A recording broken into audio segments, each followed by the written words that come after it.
Hello guys, welcome to my channel. इस video में हम निफ्टी और बैंक निफ्टी का एनालिसिस देखेंगे। जैसे कि आप देख सकते हो, ये मैंने निफ्टी का चार्ट खोला हुआ है। लेट्स सी कि आगे क्या हो सकता है और अभी कौन से लेवल्स पे निफ्टी अभी आके खड़ा हुआ है। अगर आप देखोगे तो अगर मैं यहाँ से फीबो लगाता हूँ, मैं यहाँ से फीबो क्यों लगा रहा हूँ मैं वो भी दिखाऊंगा आपको। अगर आप देखोगे तो ये कौन से लेवल पे हमारे बहुत इंपॉर्टेंट लेवल पे है, जो कि मैं बहुत ज़्यादा फॉलो करता हूँ। अगर आप देखोगे तो ये वाला लेवल है। ये मैं पूरा नहीं लूँगा, ये ले लेता हूँ फिलहाल। ठीक है। तो इस लेवल के ब्रेक होने के बाद ना पूरा मूव नीचे की तरफ शिफ्ट हो सकता है। वैसे तो ऑलरेडी बहुत ज़्यादा नीचे की तरफ क्या कहते हैं, डाउन मूव आ चुका है। और एक पुल बैक भी आ चुका है, मैं आपको दिखाता हूँ ना। ये जो पुल बैक आया है अभी एक दो दिन पहले, उसके लिए भी मैंने बताया था अपनी वीडियो में कि एक पुल बैक आ सकता है और छोटी सी बाइंग आ सकती है, और वो आई भी, जो कि इस लेवल पे थी। ये एक सेकेंड, ये इस लेवल पे थी, जो कि मैंने पहले ही मार्क करा हुआ था कि इस लेवल पे बाइंग या शॉर्ट थोड़ा सा ये होता प्रॉफिट बुकिंग हो सकती है। वो हुई भी। और एक ये कैंडल बना करके ऊपर चला गया, थोड़ा सा ऊपर गया, लेकिन ये 15 ईएमए के 4 आवर का देख रहा हूँ मैं टाइम फ्रेम पे। ये देखोगे तो 15 ईएमए के ऊपर नहीं क्लोज हुआ, तो ये हमारा रेजिस्टेंस बन जाता है बड़े टाइम फ्रेम के लिए। उसके बाद फिर नीचे आ गया। तो अगर अब इसको ऊपर जाना है ना, तो एक ऐसे ही क्या कहते हैं ईएमए क्रॉस ओवर बनाना पड़ेगा ऊपर की तरफ, तब जाके थोड़ा ये बुलिश दिखो होगा शॉर्ट टाइम के लिए। अदरवाइज अगर ये लेवल टूटता है, ये वाला जो लेवल है ये टूटता है, यहाँ एक रेंज बनाता है निफ्टी छोटे टाइम फ्रेम पे। अभी तो बड़ा टाइम फ्रेम है, वो छोटा टाइम फ्रेम भी दिखाऊंगा। अगर एक रेंज बनाता है उसके बाद इसको ब्रेक करता है, तो बहुत ज़्यादा हाई चांसेस है कि वो इधर को भी टच कर देगा। जो कि ये लेवल पता है कौन सा है, मैं लेवल भी दिखाता हूँ आपको। ये लेवल, एक सेकंड, ये लेवल है आपका, मैं इस पे लेता हूँ क्लोजेस्ट। ये 24,500, 24,591। ठीक है। तो इस लेवल को भी टच कर देगा तो कोई बड़ी मतलब बड़ी बात नहीं होगी, क्योंकि इसके बाद मार्केट पूरा बेयरिश हो सकता है, पूरा मूव नीचे की तरफ आ सकता है। तो अगर मैं छोटे टाइम फ्रेम पे जाऊँ ना, एक चीज़ और दिखा दूँ कि इंपॉर्टेंट क्यों है ये लेवल। ये देखो, अगर आप एक चीज़ नोटिस करोगे ना, तो ये इसका क्या कहते हैं, ऐसे higher higher higher low, higher high higher low, और फिर इसने इसको ब्रेक नहीं किया, एक छोटे छोटे ऐसे बनाता रहा, हायर हाई, एक रेंज बनाता रहा शॉर्ट टाइम के लिए, और फिर एकदम से पुल बैक देके डाउन मूव आया। इसको भी इसने रिस्पेक्ट नहीं किया देखोगे तो इधर से भी नहीं उठा। जो ये लेवल था ना, अब उसी को देखो, इसने रेजिस्टेंस बना करके नीचे आया वो। अब जो है ना, क्या कहते हैं, ये वाला जो लेवल है ना, एक तो हमारा इंपॉर्टेंट इसलिए क्योंकि इस पे हमारा लेवल आ रहा है। ऊपर से यहाँ देखोगे ना, ये देखो, ये कितनी बार इसी लेवल से रिजेक्शन आया है, ये देखो, ये देख रहे हो, ये देखो, ये देखो। और मेरे ख्याल से ये छोटे टाइम पे आया, लेकिन उसके बाद फेक आउट दे करके नीचे आ गया। तो ये वाले जो लेवल है ना, ये वाला इसलिए इंपॉर्टेंट है कि अगर ये ब्रेक हुआ ना, तो मार्केट इसको यहाँ खींच देगा, इस प्राइस को यहाँ यहाँ तक ले आएगा, क्योंकि यहाँ पे देखो कितनी बार आया है, कितनी बार सपोर्ट लिया मार्केट ने। तो ये लेवल बहुत इंपॉर्टेंट है। तो एक बार थोड़ा सा रिएक्शन ऊपर की तरफ दिखा सकता है, वन गो में शायद इसको ना ब्रेक करे, लेकिन हाँ इस तक जरूर आने की बहुत ज़्यादा प्रोबेबिलिटी है निफ्टी की। अगर ये वाला रेंज ब्रेक होता है, जो कि मैंने आपको बताया, ये वाला जो पॉइंट है ये ब्रेक होता है, यहाँ एक रेंज बना करके और नीचे ब्रेकआउट करे। अब इसमें ट्रेड कैसे लेना है, मेन होता है ट्रेड कैसे लेना है। ये चीज़ें तो होती रहेंगी, लेकिन ट्रेड कैसे लेना होता है मैं आपको बताता हूँ, जो मैं हर वीडियो में, ऑलमोस्ट हर वीडियो हर चीज़ में बताता हूँ आपको, कि हमेशा 15 मिनट की कैंडल जो होती है स्टार्टिंग मार्क कर लो। अगर देखो जैसे मैं यहाँ मार्क करता हूँ, ये मेरी 15 मिनट की कैंडल का हाई है एंड ये लो है। इसको मैंने मार्क कर लिया, एक सेकंड में इसको और थोड़ा प्रिसाइज कर देता हूँ। ये हाई एंड लो मार्क है, 15 मिनट्स का कैंडल है, आप देख सकते हो। ये मेरी 15 मिनट का कैंडल है। अगर मैं इसको, इसका नियरेस्ट सपोर्ट, मेरा फर्स्ट स्टेप तो हो गया कि इसका मैंने हाई एंड लो मार्क कर लिया। मेरा जो सेकंड स्टेप है, जो कि मैं इसके नियरेस्ट सपोर्ट और नियरेस्ट रेजिस्टेंस होगा उसको मार्क करूंगा। नियरेस्ट सपोर्ट और नियरेस्ट रेजिस्टेंस कैसे निकालूंगा मैं, इसके भी बहुत सारे तरीके होते हैं, वो डिपेंड करता है स्ट्रक्चर कैसा बना हुआ है मार्केट का।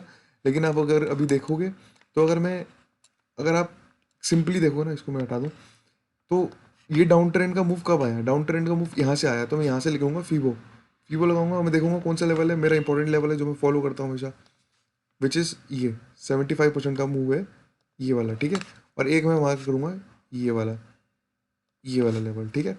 अब मैं इसको हटा दूंगा, अब मैं इसको हटाऊंगा, अब मैं देखूंगा कि भाई जो मेरी 15 मिनट की कैंडल है ना, उससे क्लोज के मतलब जो नियरेस्ट रेजिस्टेंस है वो कौन सा है, वो मेरा ये वाला लेवल है, ये वाला लेवल है। तो ये मेरा एसएल हो जाएगा, यानी कि इससे ऊपर मैं एसएल रखूंगा अपना, मतलब इस तक मैं एसएल रखूंगा। और अगर आप देखोगे ना, तो यहाँ से एक अपॉर्चुनिटी थी सेलिंग की, लेकिन सेलिंग नहीं करनी थी। क्यों नहीं करनी थी वो भी मैं बताता हूँ। जब तक मेरी 15 मिनट की कैंडल का हाई एंड लो का ब्रेक हो जाए और उसके बाद उसके क्लोजेस्ट सपोर्ट का भी ब्रेक हो जाए, तब लेनी है। अब आप देखोगे ना तो मैंने इसका ये वाला हाई तो मार्क कर दिया था, अभी मेरा सपोर्ट है नीचे का। अब मैंने रेजिस्टेंस तो मार्क कर दिया था ना, ये मेरा रेजिस्टेंस हो गया, और ये मेरा क्लोजेस्ट सपोर्ट हो गया। मैं इसको थोड़ा क्लियर कर दूँ, क्या कहते हैं, चार्ट को। अब हुआ क्या, अब देखोगे ना आप, यहाँ नीचे तो आया हो, ये वाला ट्रेड बनता था क्योंकि सपोर्ट ब्रेक हुआ है, लेकिन यहाँ एक ऐसे ये गैप था, ये गैप था, ये गैप फिल होना था। अब ये गैप फिल हुआ ना, तो यहाँ से बाइंग आई छोटी सी, क्योंकि ये गैप फिल हो गया। अब ये गैप फिल हो गया ना, तो यहाँ देखो, अब यहाँ पे हमारा एक ट्रेड बनता था इस कैंडल के बाद भी नहीं, इसके बाद ये जो रेंज बनाई है ना इसने, इसके बाद देखो, प्रीवियस सपोर्ट था, प्रीवियस सपोर्ट के बाद ब्रेक हुआ, मतलब मेरी सारी सारी जो क्या कहते हैं, एक मैं बता सकता हूँ जैसे चेक पॉइंट्स हो गए काइंड ऑफ, कि 15 मिनट की कैंडल का हाई एंड लो मार्क कर लिया, उसके बाद रेजिस्टेंस मार्क कर लिया, नियरेस्ट सपोर्ट मार्क कर लिया। उसके बाद जब वो दोबारा पुल बैक पे आया, क्योंकि यहाँ मैं इसलिए नहीं ली क्योंकि यहाँ गैप मुझे दिख रहा था, गैप पे एक सपोर्ट बाइंग आ सकती थी, वो आई भी। और लेकिन अब यहाँ पे कोई गैप नहीं बचा है, यहाँ सीधा मार्केट को या तो ऊपर जाना होगा या तो नीचे जाना होगा, जो भी मूव दिखाना होगा। अगर आप अब देखोगे ना, तो ये कैंडल बनी, इस पे कैंडल, लेकिन ये जो ये रेंज बन रही है ना, ये रेंज दिखाती है क्या, कि यहाँ पे थोड़ा क्या लिक्विडिटी इकट्ठी हो रही है। अगर इसको ऊपर जाना होता ना, तो ये ब्रेक करके ऊपर निकल जाता कभी कभी, एंट्री नहीं देता फिर मार्केट। लेकिन यहाँ एंट्रीज बन रही है किसकी, बायर्स की, क्योंकि वो यहाँ से सोचेंगे कि हाँ भाई गैप फिल हो गया, इतनी देर से ये रेंज बाउंड रहा है, रेंज बाउंड के बाद ये आएंगी बाइंग और इसके बाद ऊपर चला जाएगा। नहीं, यहाँ एक और बार इसने कैंडल बना करके, एक बहुत ज़्यादा मैसी हो गया, सॉरी, ठीक है। अब एक रेंज बना करके इसने हमारा तीसरा स्टेप फॉलो किया, तीसरा स्टेप किया कि नियरेस्ट सपोर्ट के नीचे इसने क्लोजिंग कर दी और प्लस रेंज बना के एक ब्रेक डाउन दे दिया। फिर यहाँ से एंट्री बनेगी कैसे, मैं आपको एंट्री भी दिखाता हूँ कैसे बनानी है। ये हर ट्रेड में थोड़ा थोड़ा अलग होता है एंट्री पॉइंट्स, क्योंकि हर जगह ऐसी सेम सिनेरियो नहीं बैठते। ये बनाएंगे हम एसएल, अगर आप बड़े टाइम फ्रेम के लिए ले रहे हो ना, तो बड़े टाइम फ्रेम के लिए ये वाला लेना है एसएल, ये वाला एसएल, मतलब बड़े टाइम के लिए होल्ड करना है। अगर आप छोटे टाइम के लिए ले रहे हो, तो ये क्या कहते हैं, ये वाला एसएल रहेगा, जो कि हमारा यहाँ से भी ले सकते हो, ये तो बहुत ज़्यादा छोटा हो जाएगा, वैसे यहाँ से लो तो ज़्यादा बेटर है, ठीक है। ये वाला रहेगा, और 1:2 का ले लो, 1:2 आराम से देगा ये नीचे की तरफ ये। वैसे चाहो तो ये भी ले सकते हो, क्योंकि नहीं वही लो, जब सबके साथ वो बैठना है तो वही बैठेगा, ठीक है। तो अब यार देखोगे ना, तो यहाँ पर कि अगर मैं बल्कि छोटा ही लूँगा, क्योंकि छोटा इसलिए लूँगा क्योंकि ये क्या कहते हैं 12 बजे के बाद का मूव है, तो इसलिए थोड़ा शॉर्ट एसएल लेना चाहिए 12 बजे के बाद, क्योंकि अ, अगर इंट्राडे कर रहे हो तो। बाकी स्विंग ट्रेंडिंग तो मैंने बता दिया कि ऊपर की तरफ। बाकी अगर आप देखो तो इसने 1:3 का 1:4 भी दे दिया, लेकिन मैं अगर 1:2 लेके चलूँ ना, तो वो यहीं दे दिया उसने, देखो इधर ही दे दिया।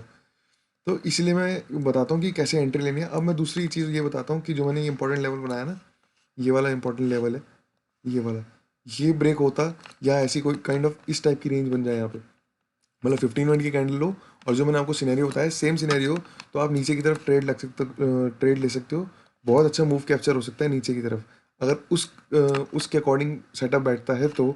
बाकी और भी जो मैंने चीज़ें बताई वो उसके अकॉर्डिंग बैठती है, सारी चीज़ें बैठती है, ठीक है। तो अब अगर मैं बैंक निफ्टी में हूँ, बैंक निफ्टी में भी सेम सिनेरियो है। मैं आपको बैंक निफ्टी भी दिखा देता हूँ, एक सेकेंड में इसको डिलीट करूँ। बैंक निफ्टी भी देखोगे ना सेम पॉइंट पे है, लेकिन इसमें एक थोड़ी सी डिफरेंस क्या है, थोड़ा सा डिफरेंस ये है कि इसने अपना बहुत इंपॉर्टेंट सपोर्ट पे ये क्या कहते हैं एक तरीके से मूव कर रहा है, यानी कि दिखाता हूँ मैं आपको, ब्रेक ही कर दिया लो इसने, तो ये लो ब्रेक ही किया है, सॉरी, मैं मूव क्या कर रहा है, ब्रेक ही कर दिया। ये देखो ये कहाँ कहाँ सपोर्ट लिया, कितनी बार सपोर्ट लिया, कितनी बार, ये एक रेंज बन गई थी, ये एक रेंज बन गई थी, ये इसने इसका ब्रेक डाउन दे दिया। अब ब्रेक डाउन भी दिया है, लेकिन इसके बाद भी ना, इसके बाद भी ये इंपॉर्टेंट लेवल ये है, क्योंकि ये तो निकल गया है, ये वाला मूव जो निकल गया है। अब हो सकता है यहाँ से थोड़ी शॉर्ट बाइंग आ जाए, एक क्या कहते हैं ईएमए तक, थोड़ा ऐसे हो, उसके बाद नीचे आए, या यहाँ एक रेंज बना करके ब्रेक डाउन दे दे। बाकी लेट्स सीन क्या कहते हैं छोटे टाइम फ्रेम पे देखते हैं क्या होता है। एक सेकेंड में आपको उसको छोटे टाइम फ्रेम पे डाल दूँ 15 मिनट्स में। अब ये हमारा लेवल निकल आया है, सॉरी मेरा गला थोड़ा खराब।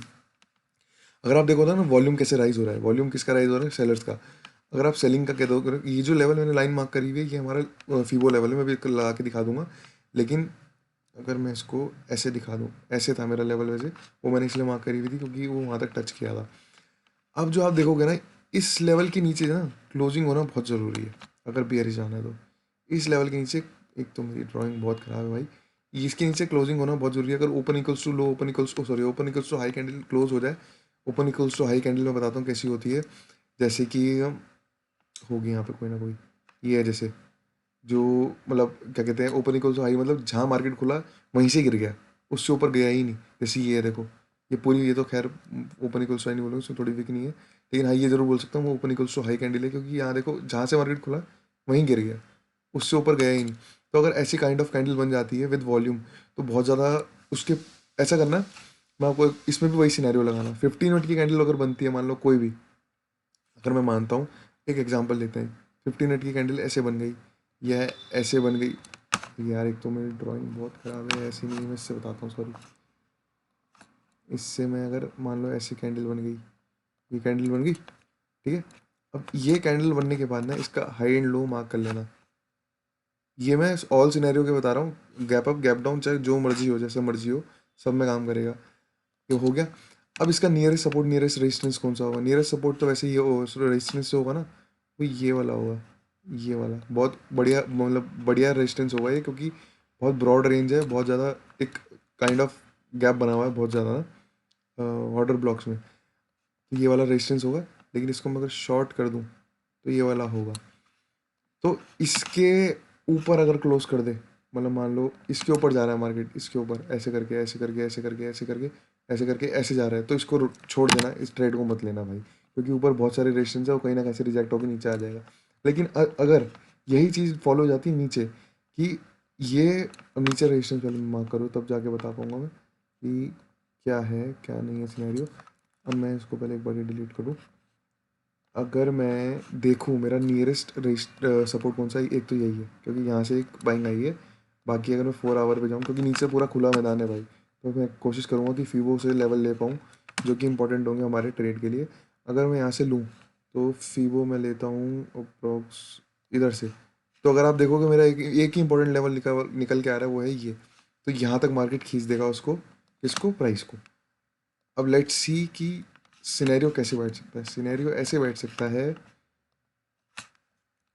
15 मिनट्स पे आएंगे।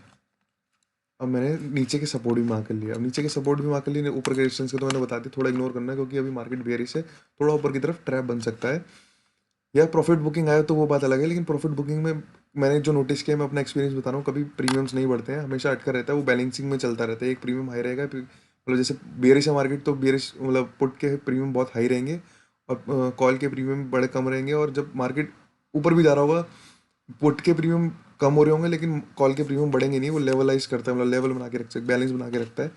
अगर आप देखोगे तो अब सिनेरियो कैसे बनेगा, सेलिंग का सिनेरियो ऐसे बनेगा कि अगर ये जो मेरा 15 मिनट की कैंडल का लो है, ये ब्रेक हो जाए, मान लो अगर ऐसे कैंडल आया ऐसे है, वो बात ऐसे चले जाए वो बात लेकिन जब ब्रेक होने के बाद यहाँ से सपोर्ट ले, इस वाले एरिया से सपोर्ट ले, और नीचे जाए एक पुल बैक ले, उसके बाद जब इस रेंज को ऐसे करके ब्रेक करे ना, तो ये है मेरा ट्रेड। ये इंपॉर्टेंट इसलिए क्योंकि ये सारे जितने भी रेजिस्टेंस है ना, जितने भी सॉरी सपोर्ट है हमारे, वो सारे टेस्ट करके वो आ चुका है। अब उसका जो है ना मेन मोटिव क्या है, उसका मेन मोटिव है क्या कहते हैं, अब इम्पोर्टेंट जो मूव देना है ना, अब जब मार्केट ये सब चीज़ें कर लेता है ना, जो मैंने आपको सिनेरियो बताया, वो सब कुछ कर चुका है, यानी लिक्विडिटी ले चुका है, लोगों को ऐसे हिट कर चुका है, बहुत सारी चीज़ें वो कर चुका है। अब वो क्या करेगा, अपना मूव देगा। जब वो मूव देता है ना, तो वो एंट्री नहीं देता, क्योंकि जितने भी लोग एसएल खा चुके हैं यहाँ पे, या जिन्होंने एंट्री ली थी गलत जगह पे, उनके एसएल जा चुके हैं, तो वो एक तरीके से मोरल उनका डाउन हो जाता है, क्योंकि लॉस हो चुका था बड़ा है। अब जैसे यहाँ कोई अगर यहाँ ले लेगा, मान लो मैं दिखाता हूँ आपको, एक सिनेरियो भी बताता हूँ।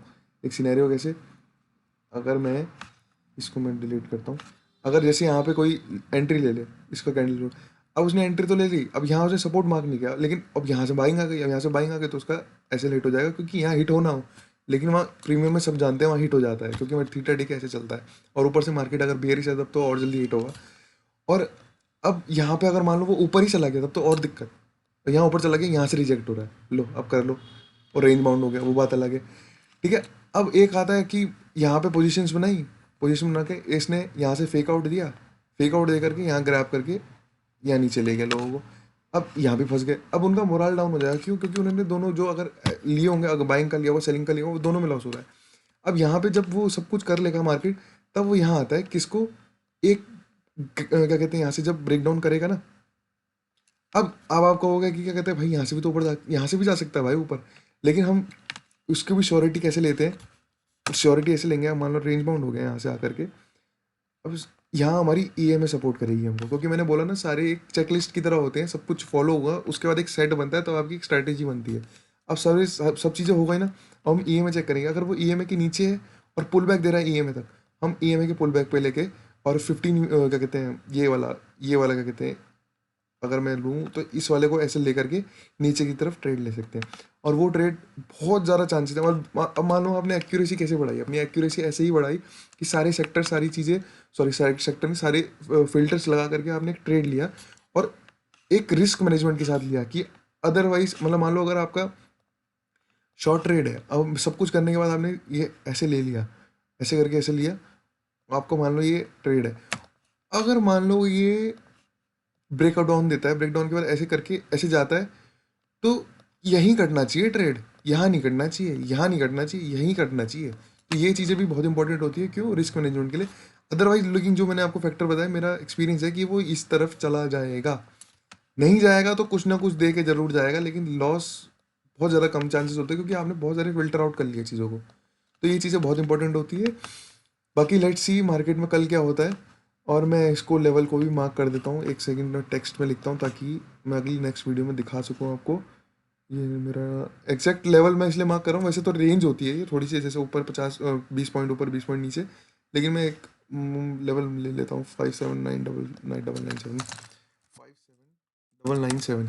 तो ये चलो, ये लेके चलते हैं, अगली वीडियो में इसके बारे में बात करेंगे कि क्या हुआ मार्केट में, क्योंकि इस तरीके से लेके चलते हैं ना, तो अगली वीडियो में थोड़ा रेफरेंस मिल जाता है कि हाँ क्या हुआ मार्केट, अगर नहीं हुआ तो कुछ सीखने को मिलेगा, अगर हुआ तो ठीक है, वेल एंड गुड, ठीक है। तो और ऊपर का भी लेवल, में ऊपर का क्यों मैं ये वाला लेवल लेता हूँ, क्योंकि मैंने फोकस ज़्यादा पुट की तरफ करना है as compare to low call, ठीक है, 58279, 58279, ठीक है। तो लास्ट में एक चीज़ ज़रूर मैं बोलूँगा भाई, ट्रेडिंग में ना एक चीज़ बहुत इंपॉर्टेंट होती है कि रोज़ ट्रेड भी नहीं करना होता है, कभी कभी ट्रेड करो, जितना ट्रेडिंग को टाइम दोगे उतना लॉस करोगे, ये बात मेरी ध्यान में रखना, ठीक है। लर्निंग में जितना ध्यान दोगे उतना प्रॉफिट, मतलब प्रॉफिट करोगे, ऑब्वियसली बात है, हर चीज़ को तैयारी के साथ जाना उसमें अच्छा होता है, लेकिन जितना ध्यान दोगे, मतलब जितने ट्रेड लोगे, जितना ओवर ट्रेड करोगे, जितना मार्केट को देखते ही रहोगे कि हाँ देखते रहो, तो उतना ज़्यादा लॉस भी कर सकते हो। क्यों? क्योंकि मार्केट जो है पेशेंस टेस्ट करता है, हर मूव पे आपको बाइंग सेलिंग दिखेगी, तो वो चीज़ें होती हैं, तो उसको इग्नोर करके चलना और आगे बढ़ना। So thanks for watching this video, अगर आपको अच्छी लगी तो मेरे को सब्सक्राइब करना, ताकि मैं ऐसी और वीडियोज़ आगे डालता रहूँ। So thank you.